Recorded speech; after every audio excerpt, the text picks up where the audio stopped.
بسم اللہ الرحمن الرحیم۔ السلام علیکم۔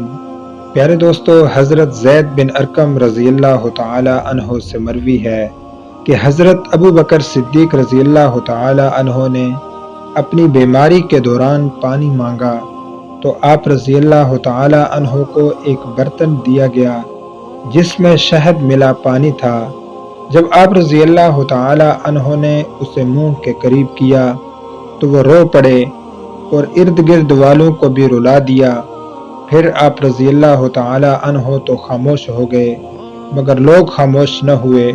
پھر دوبارہ منہ کی طرف کیا اور رو پڑے، حتیٰ کہ لوگوں کا خیال تھا کہ وہ آپ سے اس بارے میں سوال بھی نہ کر سکیں گے۔ پھر آپ رضی اللہ تعالی عنہ نے اپنے چہرے پر ہاتھ پھیرا اور افاقہ ہوا۔ تب لوگوں نے پوچھا، اس رونے پر آپ کو کس چیز نے ابھارا؟ آپ رضی اللہ تعالی عنہ نے فرمایا، ایک دفعہ جب میں حضور صلی اللہ علیہ وسلم کے ساتھ تھا تو آپ صلی اللہ علیہ وسلم نے اپنے آپ سے کسی چیز کو ہٹانے لگے اور فرمایا، مجھ سے ہٹ جا، دور ہو جا، حالانکہ میں آپ صلی اللہ علیہ وسلم کے ساتھ کسی کو بھی نہیں دیکھ رہا تھا۔ میں نے عرض کیا، یا رسول اللہ صلی اللہ علیہ وسلم، میں نے آپ کو اپنے آپ سے کوئی چیز ہٹاتے دیکھا، حالانکہ میں نے آپ کے ساتھ کسی کو بھی نہیں دیکھا۔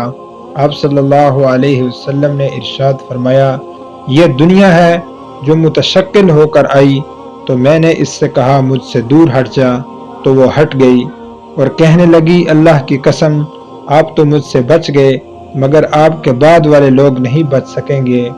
حضور صلی اللہ علیہ وسلم کے ارشاد کی وجہ سے مجھے خوف ہوا کہ کہیں دنیا مجھے چمٹ گئی ہے، بس یہ ہے جس نے مجھے رلا دیا۔ پیارے دوستو، آپ صلی اللہ علیہ وسلم نے فرمایا ہے کہ دنیا میں ایسے رہو جیسے کوئی غریب یا راہ چلتا مسافر رہتا ہے، کیونکہ دنیا دارالعمل ہے اور آخرت دارالجزا ہے۔ اللہ تعالی ہمیں دنیا کے تمام فتنوں سے محفوظ فرمائے۔ پیارے دوستو، ایسی ہی مزید ویڈیوز دیکھنے کے لیے ہمارا چینل دستور حیات سبسکرائب کر لیں۔ اپنا بہت سا خیال رکھیں۔ السلام علیکم۔